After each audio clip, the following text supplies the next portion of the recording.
టోకెరా kitchen, నేను మీ పావని. అందరు బాగున్నారు కదా. ఈరోజు మనం మన ఛానల్లో ఒక కర్రీ గురించి తెలుసుకోబోతున్నాం. మామూలుగా వేడి వేడి అన్నంలో మీకు ఏ కూరతో తినడం ఇష్టమో ఒకసారి నాకు కామెంట్లో పెట్టండి. అలాగే ఇలా పొగలు కక్కుతున్న అన్నంలో మనం అప్పటికప్పుడు ఇష్టంగా చేసుకునే ఒక కూర వేసుకొని తింటే అది టాప్ నాచ్ ఉంటుందండి. అది ఎలా తయారు చేయాలనేది మన ఇష్టం మీద ఆధారపడి ఉంటుంది. వాళ్ళు చెప్పారు వీళ్ళు చెప్పారు అని కాకుండా మనకి నచ్చినట్టుగా మన టేస్ట్ బడ్కి ఎలా నచ్చుతుందో అలా చేసుకునే కర్రీ ఈ టమాటో ఆలు కర్రీ. ఈరోజు మీకు ఎలా చేయాలో మన ఛానల్లో చూపించేస్తాను. ఆలుని తీసుకొని శుభ్రంగా కడుక్కొని ముక్కలు చేసుకొని పెట్టుకోవాలి. అలాగే ఇలా ఆనియన్స్, పచ్చిమిర్చి ఇలా చేసుకోవాలి.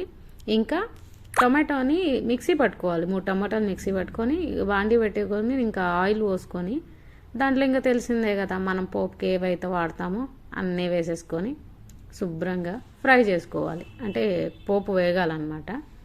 వేగిన తర్వాత కొంచెం కొంచెంగా మనం ఏవైతే కట్ చేసి పెట్టుకున్న ఆనియన్స్ ఉన్నాయి, ఆనియన్స్, ఆ తర్వాత మనం ఇంకా పచ్చిమిర్చి కూడా కట్ చేసి పెట్టుకున్నాం కదా, ఆ పచ్చిమిర్చిని కూడా వేసేసి అలాగే దాంతోపాటు మనం కరివేపాకును కూడా క్లీన్ చేసి పెట్టుకున్నాం కదా, ఆ కరివేపాకును కూడా వేసుకోవాలి.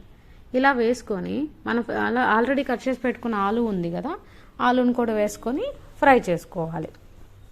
దీనిలో ఫ్రై అయ్యే ముందే కొంచెం సాల్ట్ యాడ్ చేసుకోవాలి. ఎందుకంటే ఆ సాల్ట్ యాడ్ చేసుకుంటేనే మనకి బౌల్కి అంటుకోకుండా ప్యాన్కి వస్తుంది అన్నమాట కర్రీ. త్వరగా కూడా ఫ్రై అవుతుంది. అందుకోసమే ఇవి ముందు వేసుకోవాలి. దాంతోపాటు కొంచెం పసుపు కూడా వేసుకొని కలుపుకోవాలి. ఇలా కొంచెం సేపు సిమ్లోనే మగ్గించుకోవాలండి, హై ఫ్లేమ్ పెట్టుకోకూడదు. అలా మగ్గించుకోవాలి. ఇలా ఇవి త్వరగానే మగ్గిపోతాయి. ఇలా చేయడం వల్ల ఏంటంటే టొమాటోస్ తక్కువ టైంలో ఉడుకుతాయి కాబట్టి వీటిని ఫస్ట్ మనం ఇట్లా ఫ్రై చేసుకుంటున్నాం. లేదు టొమాటోసే ముందు వేసి మనం చేసుకుంటే అప్పుడు ఉడకడానికి ఎక్కువ టైం తీసుకుంటాయి. అందుకోసమే ఇలా ఫ్రై అయిన తర్వాత ఆల్రెడీ మిక్సీ పట్టుకున్న టొమాటో ప్యూరీ ఉంది కదా, దాన్ని వేసేసుకోవాలి. అప్పుడేంటంటే ఇంకో కొంచెం తక్కువ టైంలో ఉడకడానికి మనకి వీలవుతుంది కర్రీ. సో అలా కొంచెం బబుల్స్ ఫామ్ అయ్యి ఆయిల్ కొంచెం పైకి రాగానే మనం ఒకసారి కలుపుకొని ఒక 2 టేబుల్ స్పూన్స్ మనకి సరిపడా కారం వేసుకొని ఆ కారాన్ని కూడా ఒకసారి కలుపుకొని బాగా కర్రీకి మొత్తం అట్లా ఒకసారి మూత పెట్టుకోవాలి. సాల్ట్ కూడా మనం ఇందాక ఆలు ఉడకడానికి వేసాం కదా, ఇప్పుడు కూరకి సరిపడంత సాల్ట్ని అడ్జస్ట్ చేసుకొని ఒక్కసారి కలుపుకొని మూత పెట్టుకొని కొంచెం సేపు ఉడికించుకుంటే సరిపోతుంది. ఎక్కువసేపు కూడా అవసరం లేదు, కొంచెం సేపు ఉడికించుకుంటే సరిపోతుంది. అది ఈజీగా కుక్ అయిపోతుంది.